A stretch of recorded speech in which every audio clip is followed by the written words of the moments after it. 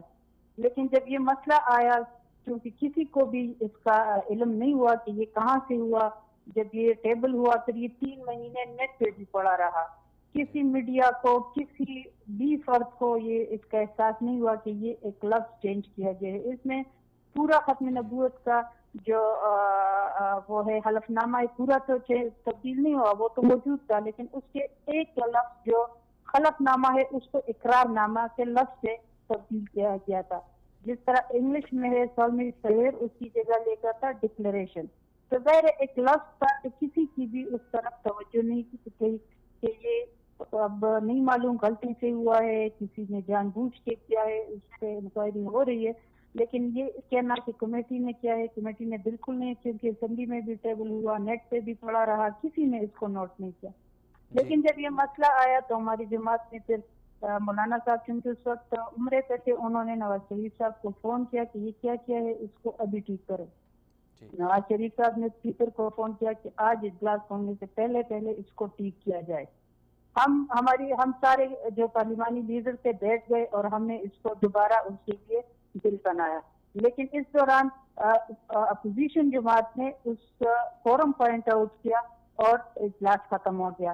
اس سے پہلے یہ بھی آپ سب کو علم میں ہے کہ سینٹ میں ہمارا جو جماعت کا جو سینٹ ہے الحمدللہ صاحب، اس نے امینڈمنٹ دی تھی، تو گورنمنٹ نے تو اس کو ووٹ دیا تھا لیکن اپوزیشن نے ووٹ نہیں دیا۔ اچھا یہ بتائیے گا جی، ہوا یہ کہ دوسرے دن جب ہمارا اجلاس ہوا تو اسپیکر نے کہا کہ میں اجلاس تب شروع کروں گا جب اس پہ سارے متفق ہو جائے، جو امینڈمنٹ ہے ہم اس کو کرتے ہیں۔ تو پھر وہ امینڈمنٹ اسی دن ہم نے کی۔ اسی دوران 7C 7B بھی کا مسئلہ بھی ہم نے اٹھایا کہ 7C 7B بھی ابھی کرے۔ 7C 7B کا یہ ہے، تھوڑی میں سننے والوں لیے عرض کر لوں کہ 7B مشرف نے 2002 میں ڈالا تھا، لیکن صرف 10 دن کے لیے، تو وہ 13 سال پہلے ختم ہو گیا تھا۔ لیکن کسی کے نوٹس میں یہ بات نہیں تھی کہ یہ 7C 7B 13 سال پہلے ختم ہو چکا ہے۔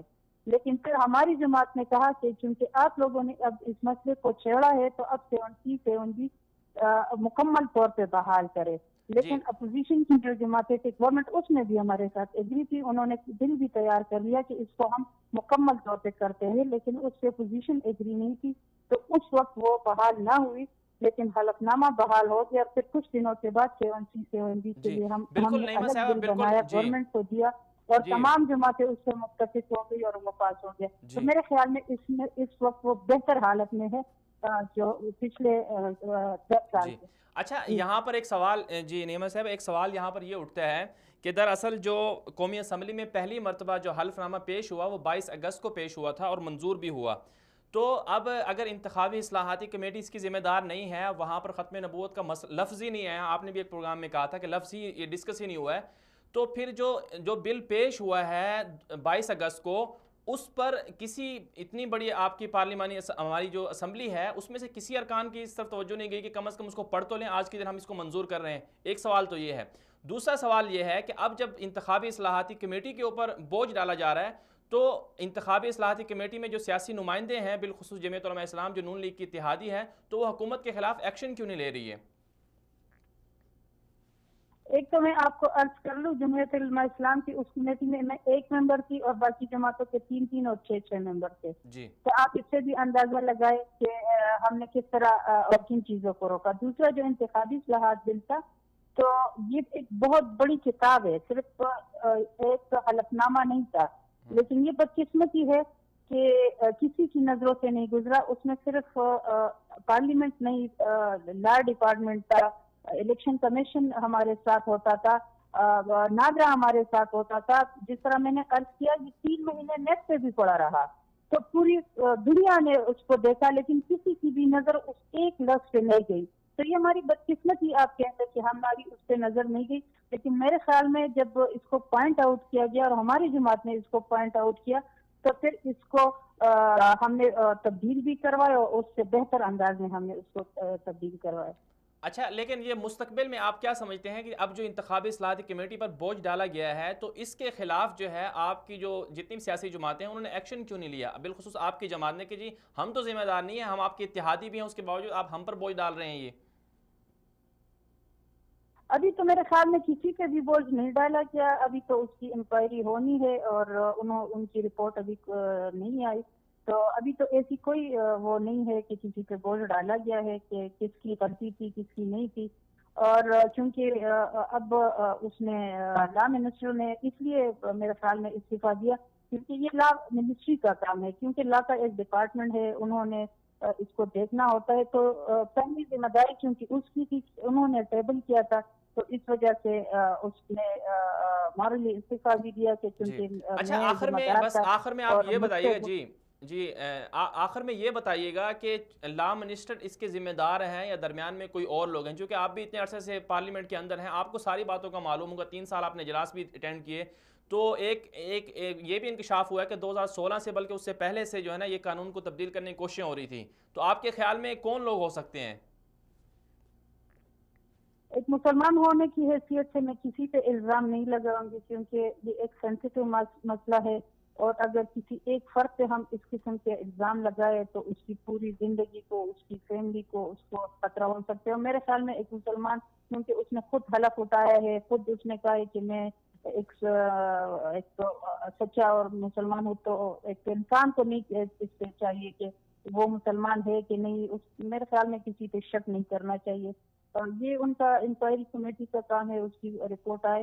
اور وہ بھی انکوائری کمیٹی بھی میں کہتی ہوں وہ بھی ایک جماعت کی وہ ہے، کمیٹی ہے، ایسی تو نہیں ہے کہ کیا جائے، لیکن پھر بھی اس کی انکوائری ہو رہی ہے تو دیکھتے کہ اس کی کیا. جی بہت شکریہ نعیمہ کشور صاحبہ. یہ تھی ہمارے ساتھ جمعیت علماء اسلام سے ممبر قومی اسمبلی تھی نعیمہ کشور صاحبہ. خیر انہوں نے بھی یہ بات کہی کہ بالکل جب 22 اگست کو جب قومی اسمبلی میں پہلی مرتبہ یہ حلف نامہ اور الیکشن جو انتخابی اصلاحات جو ہوئیں وہ جو بل پیش ہوا اس میں حلف نامے کے اندر جو تبدیلی تھی اس کے ساتھ ہی وہ قومی اسمبلی میں پیش ہوا 22 اگست کو.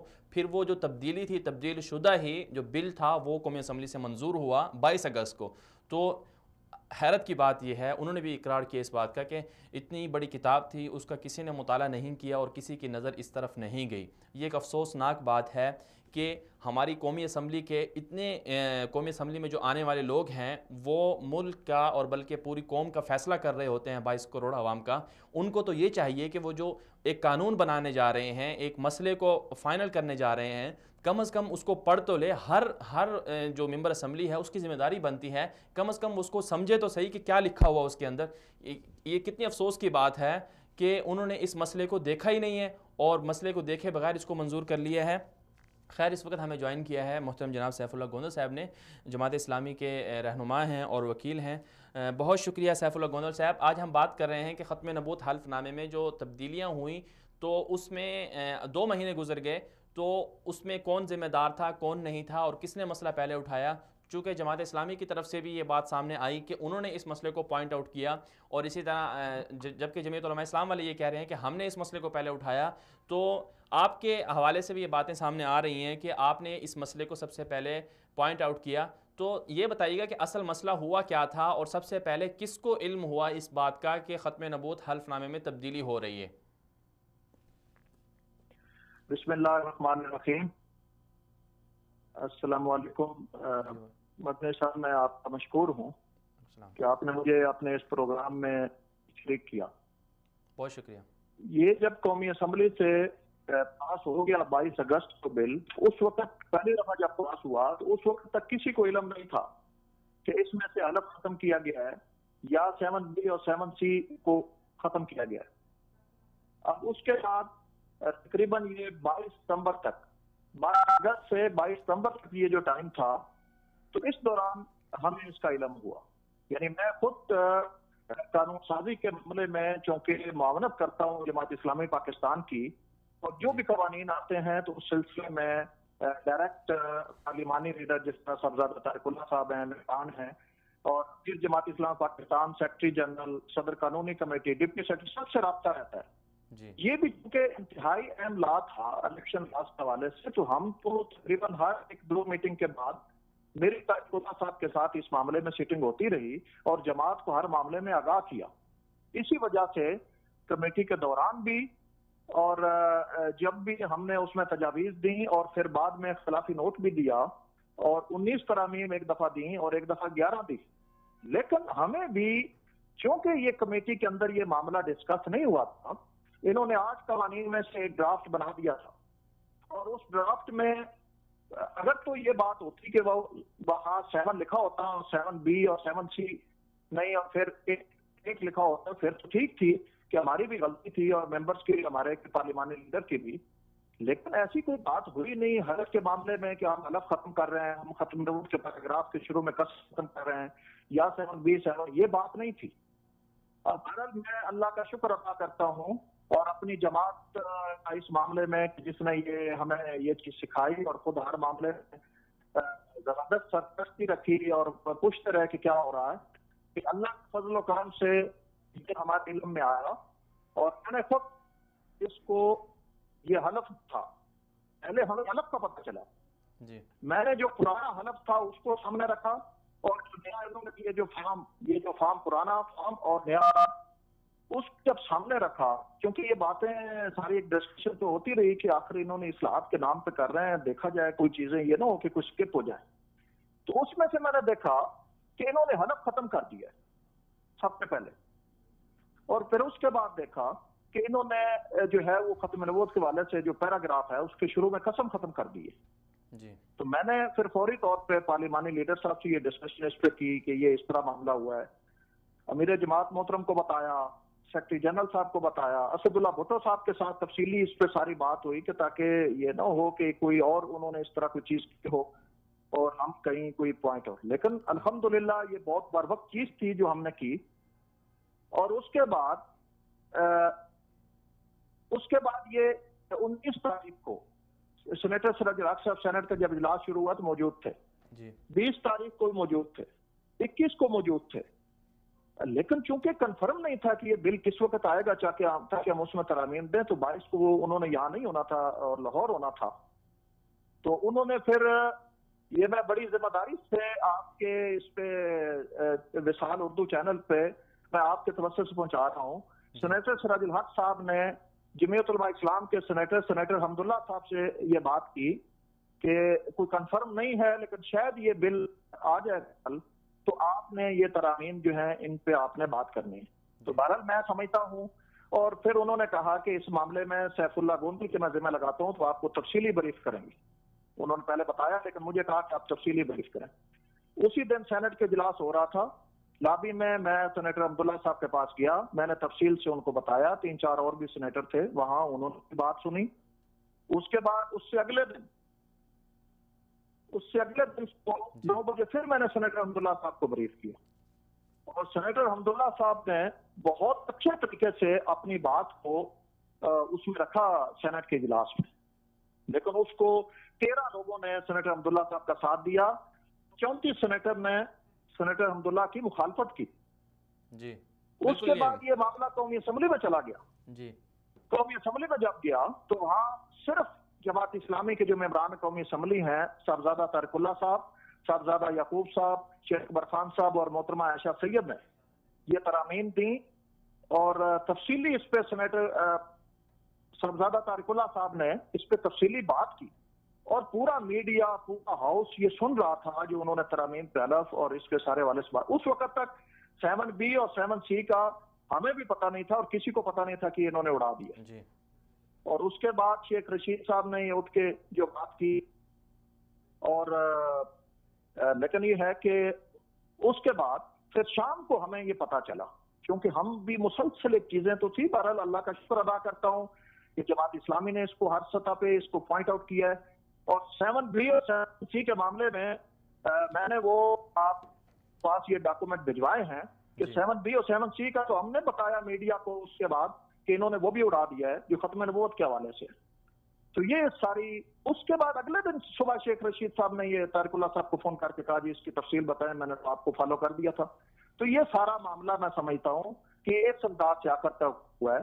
اور پھر اس کے بعد بھی جو ترامیم دی کہ 7B اور 7C کو شامل کیا گیا سارا, وہ بھی ہم نے اس میں دی, جماعت اسلامی نے دی. میں سمجھتا ہوں کہ ہم پہ فرض ہے, ہم پہ لازمی ہے.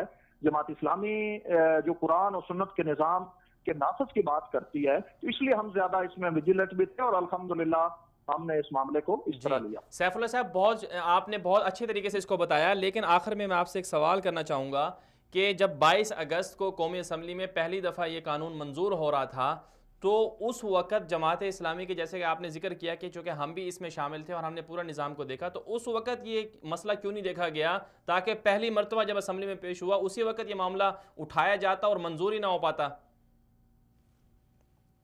بالکل آپ کی بات ٹھیک ہے.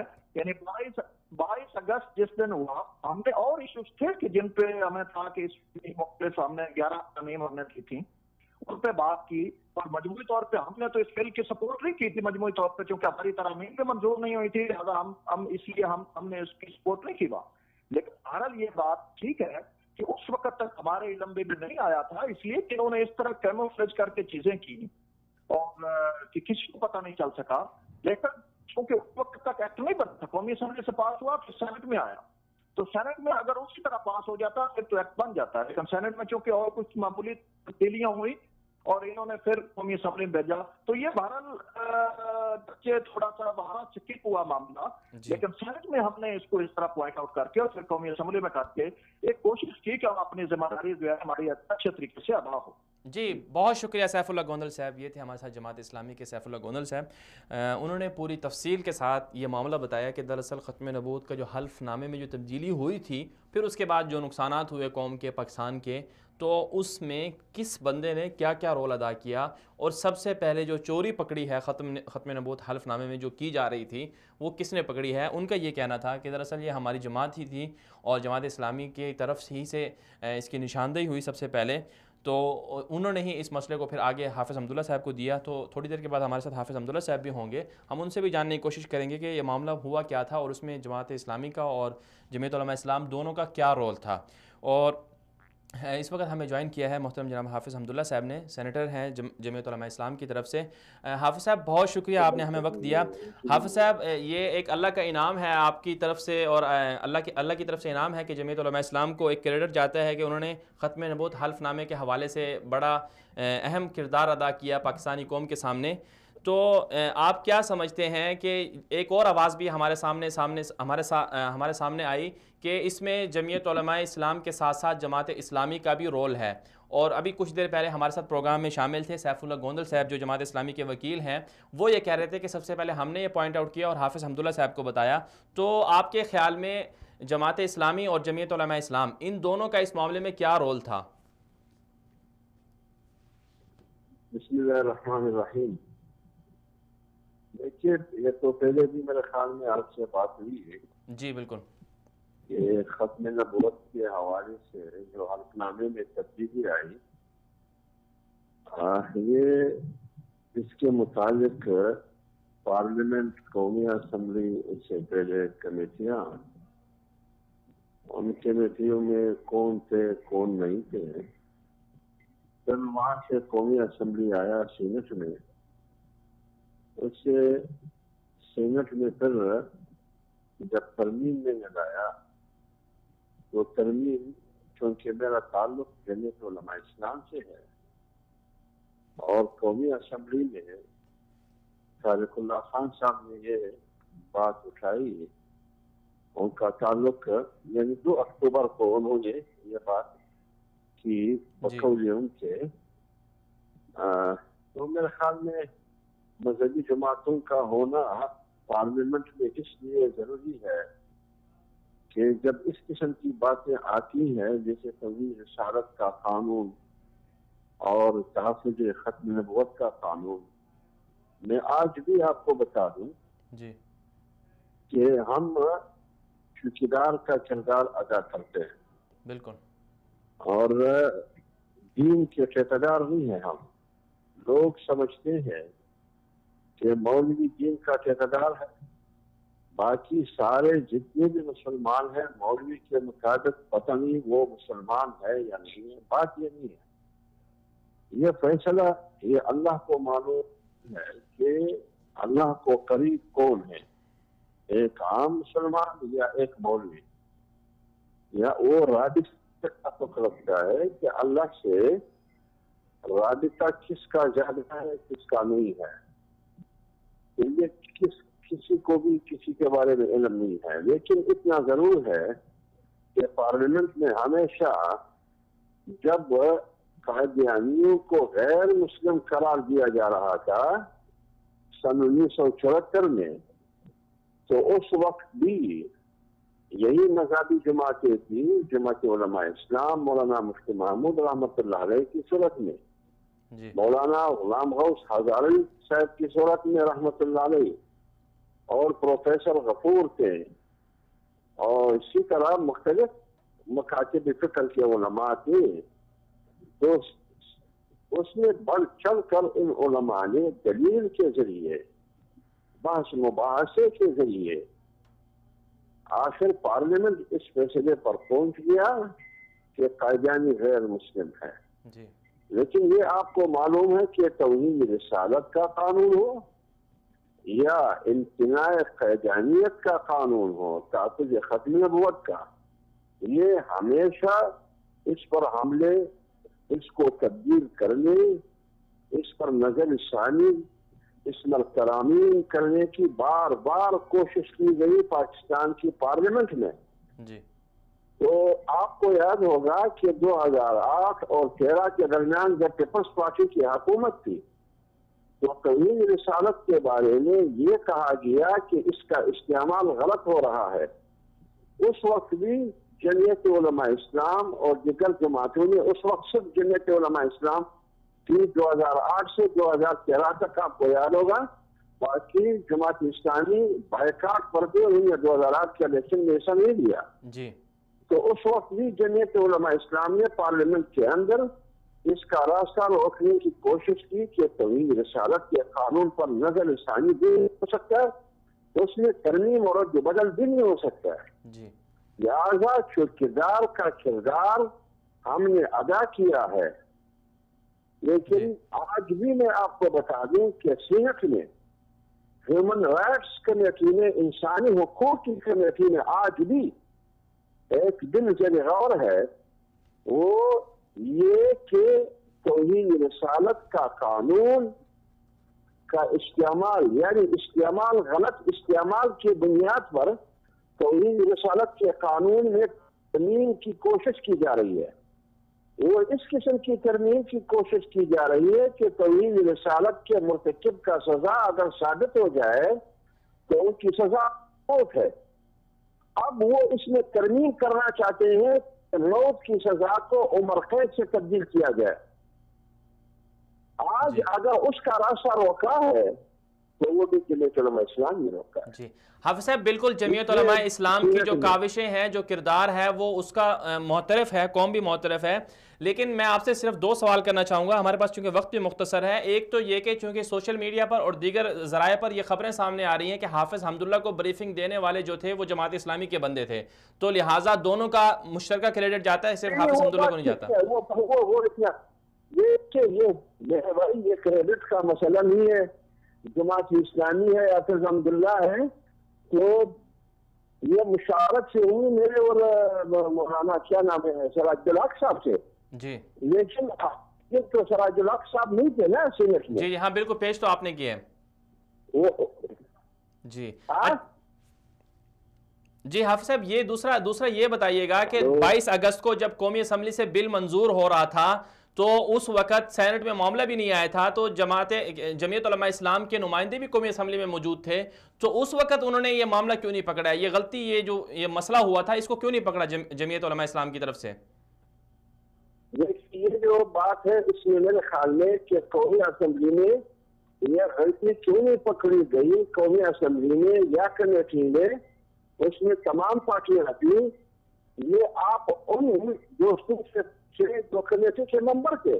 جی میں سینٹ کا وہ صورتحال آپ کو بتا رہا ہوں کہ سینٹ نے جو ترمیم میں نے پیش کی اس حد تک تو میں پابند ہوں کہ میں سینٹ کا صورتحال اس کی تفصیلات پہلے بھی میں بتا چکا ہوں جی، اور آج بھی میں نے آپ کو کہا کہ سینٹ نے یہ ترمیم میں نے پیش کی. جی بالکل، وہ تو معاملہ ٹھیک ہے. جہاں تک اسمبلی یا اس سے پہلے پارلیمانی کمیٹی کی بات ہے وہ آپ جو کمیٹی.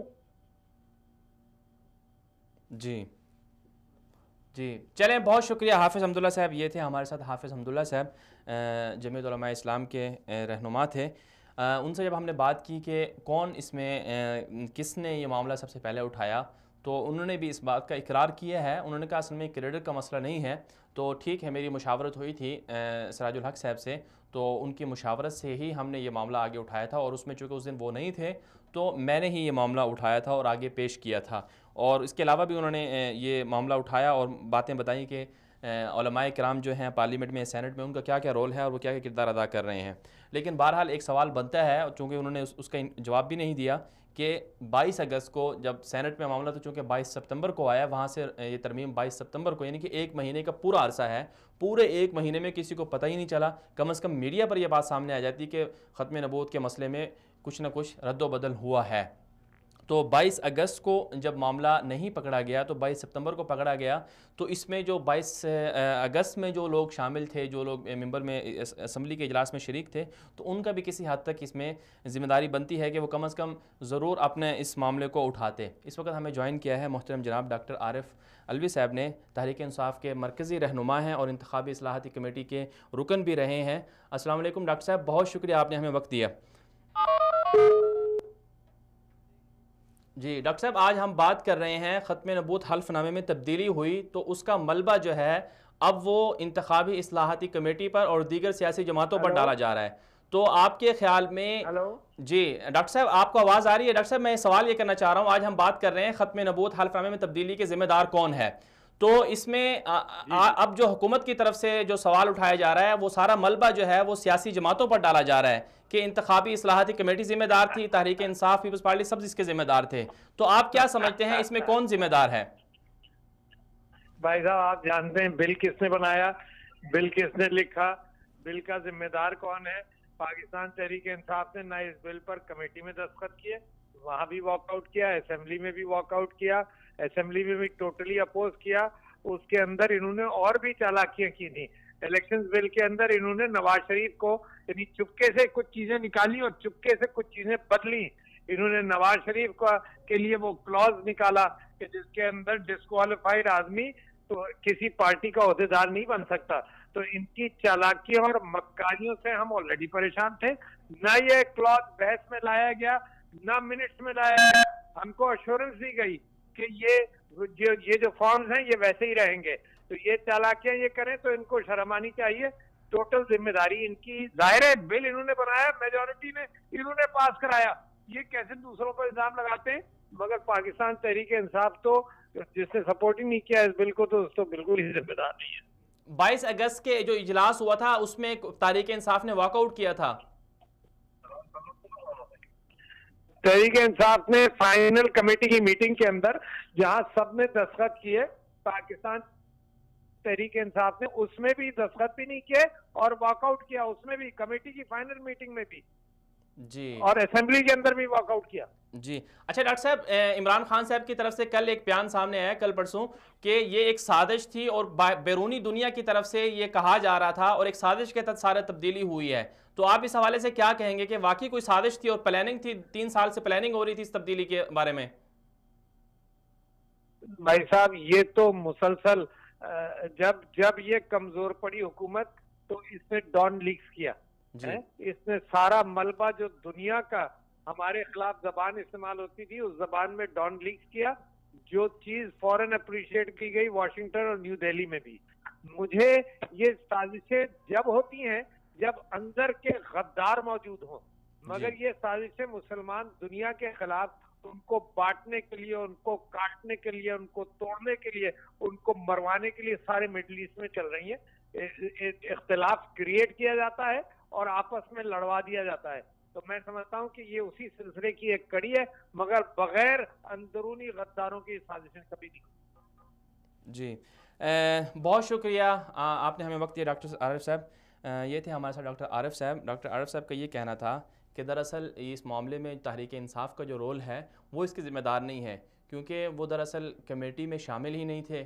تو کمیٹی میں شامل تھے لیکن جو فائنلی جو ڈرافٹ تیار ہوا تھا اس پر ان کے سائن نہیں تھے، کیونکہ بہت سی چیزوں میں وہ ایگری نہیں کر رہے تھے، جس وجہ سے یہ معاملہ ہوا. یہاں پر ہم ایک شارٹ بریک لیں گے، شارٹ بریک کے بعد واپس آئیں گے. ہمارے ساتھ رہیے گا.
ویلکم بیک ناظرین. آج ہم بات کر رہے تھے ختم نبوت حلف نامے میں تبدیلی کا ذمہ دار کون ہے اور پس منظر کیا ہے.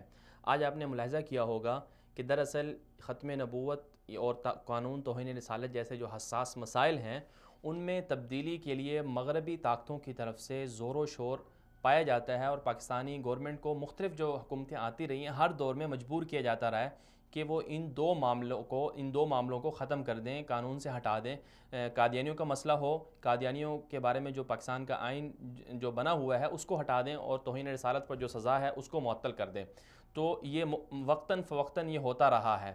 اور پھر 2016 میں بھی انکشاف ہوا، جیسا کہ سینئر صحافی ارشاد احمد عارف صاحب نے اس کا ذکر کیا اپنے کالم میں 15 مارچ 2016 کو. انہوں نے بھی یہ کہا کہ ختم نبوت کو تبدیل کرنے کے لیے کوئی ایسا جوڑ توڑ ہو رہی ہے تاکہ اس قانون کو غیر مؤثر کر دیا جائے. پھر پوری قوم نے دیکھا 2 اکتوبر 2017 کو پوری قوم نے یہ بات دیکھی کہ ختم نبوت حلف نامے میں تبدیلی ہوئی، اور ایسی شرمناک تبدیلی ہوئی جس سے واقعی جو ختم نبوت کا جو مسئلہ تھا، جو قوانین تھے، جو قادیانیوں کو ریلیف مل گیا، اور ان کے حوالے سے ایک ایسا غیر مؤثر کر دیا گیا جو قانون آئین کے اندر بنے ہوئے تھے ان کو غیر مؤثر کر دیا گیا، جس سے قادیانیوں کو براہ راست فائدہ ہوا. اب جو لفظ نکالے گئے تھے اون اوتھ کے یا سلیمانی سویر کے جو لفظ نکالے گئے تھے، اس سے جو براہ راست فائدہ ہوا وہ قادیانیوں کو جاتا تھا کہ قادیانی پاکستان کی پارلیمنٹ میں گھس سکتے تھے، آ سکتے تھے، اگر پتہ بھی چلتا تو وہ اس پر ڈسکوالیفائی نہیں ہو سکتے تھے. تو یہ معاملہ کیا گیا. اور پھر اس کے بعد حکومت کی طرف سے 3 بیانیے سامنے آئے. پہلے کہا گیا کہ ہم اس غلطی کا سوچ بھی نہیں سکتے، پھر کہا گیا کہ کلیریکل مسٹیک ہوئی ہے، اور پھر دوبارہ کہا گیا کہ اس میں انتخابی اصلاحاتی کمیٹی اس کی ذمہ دار ہے، اور ساری کی ساری سیاسی جماعتیں ہیں وہ اس کی ذمہ دار ہیں. لیکن ہم نے آج اپنے پروگرام میں بھی بات کی، تمام انتخابی اصلاحاتی کمیٹی کی جو رکن ہیں جمعیت علماء اسلام کی طرف سے، تحریک انصاف کی طرف سے 2 رہنما ہمارے ساتھ شریک ہوئے، انہوں نے یہ کہا کہ ہم اس میں شامل نہیں تھے، انہوں نے چوری سے جو ہے اس کے اندر ختم نبوت کے اندر تبدیلی کی ہے. تو اب سوال یہ اٹھتا ہے کہ سب سے پہلے گورنمنٹ پہ سوال یہ اٹھتا ہے کہ گورنمنٹ نے 3 بیانیے کیوں لیے اور کیوں مختلف اوقات میں اپنی آواز کو تبدیل کیا. اور پھر اگر واقعی اس میں کسی کا قصور نہیں ہے، پارلیمانی اصلاحاتی کمیٹی یا دیگر سیاسی جماعتوں کے بھی قصور ہے، تو پھر فقط زید حامد کا استعفیٰ کیوں دیا گیا؟ اور پھر مسئلہ یہ بھی ہے کہ ظفر الحق رپورٹ کو کیوں چھپایا جا رہا ہے؟ اور اس کے علاوہ جو دیگر سیاسی جماعتیں ہیں ان کا کیا قصور بنتا ہے؟ اس کو اگر ہم ملاحظہ کریں تو 22 اگست 2017 کو قومی اسمبلی کے اندر جو فائنل بل بن کر پیش ہوا، اس پر ووٹنگ جب ہوئی تو وہ گورنمنٹ کے پارلیمنٹ کے جتنے بھی ممبران ہیں تو سب نے اس میں تقریباً جو ہے حکومتی اور دیگر جو اپوزیشن کے نمائندے ہیں سب میں سے کسی نے بھی اس مسئلے کو نہیں اٹھایا کہ اس جو بل پیش کیا جا رہا ہے اس کے اندر ختم نبوت کے مسئلے کو جو قانون ہے اس کو غیر مؤثر کیا جا رہا ہے، اس حوالے سے کسی نے آواز نہیں اٹھائی.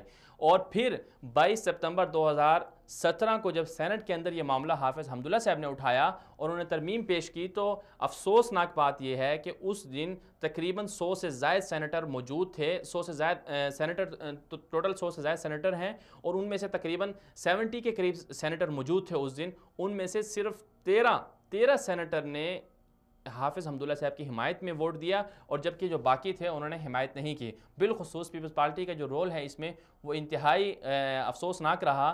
سینیٹر اعتزاز احسن نے حافظ حمداللہ صاحب کی جو ترمیم ہے اس پر 2 مرتبہ وہاں پر اعتراض بھی اٹھایا۔ انہوں نے کہا کہ دراصل جو نیا مسئلہ آیا ہے، جو نیا حلف نامہ ہے، اس میں کوئی فرق نہیں پڑتا، کیونکہ جو پرانا حلف نامہ تھا اس میں قادیانیوں کو، یا جو قادیانی نہیں بلکہ جو دوسرے جو اقلیتی جو پاکستان میں اقلیت رہتی ہیں ان کے لیے مسئلہ ہو سکتا تھا، کہ چونکہ وہ اس حلف پر پورا نہیں اترتے تھے۔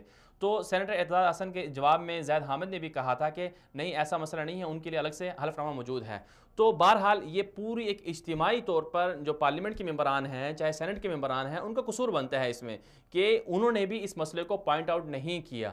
تو اس سلسلے میں اب قوم کا یہ جواب بنتا ہے، پوری قوم جو ہے سوال کرتی ہے اپنے نمائندگان سے کہ کیوں وہ اس حساس مسئلے میں حساس نہیں ہوتے، اور کیوں ایسے مسئلوں کو بغیر پڑھے ہوئے آگے منظور کر لیا جاتا ہے۔